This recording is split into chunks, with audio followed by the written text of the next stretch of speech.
তুমি না বললা বাইরে খাবা? বাইরে খাবো মানে কি আমি এইখানে বসে খাইতে চাইছি? কোন বাইরে খেতে চাইছো? রাস্তায়?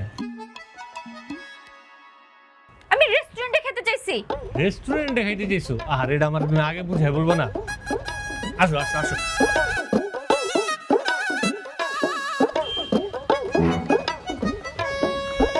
আরে যাচ্ছোটা কোথায় এগুলো নিয়ে? কেন রেস্টুরেন্টে? তুমি না বললা রেস্টুরেন্টে খাবা? চলো। রেস্টুরেন্টে যে এই খাবারগুলো খাবো? হ্যাঁ এগুলোই তো খাবো। কেন রেস্টুরেন্টে খাবার নেই? হ্যাঁ এইগুলোই যে খেতে হবে আমাকে? আরে কি আজব, তোমার কথাই তো রাখতেছি, রাগ করতেছো কেন?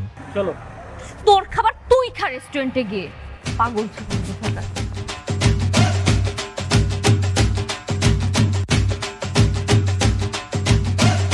মানে বুঝলাম না, তুমি না রেস্টুরেন্টে খাইতে চাইলা, আমিও তো রেস্টুরেন্টে খাওয়াইতে চাইলাম, তোমার কথা রাখলাম তাও তুমি রাগ দেখাইলা।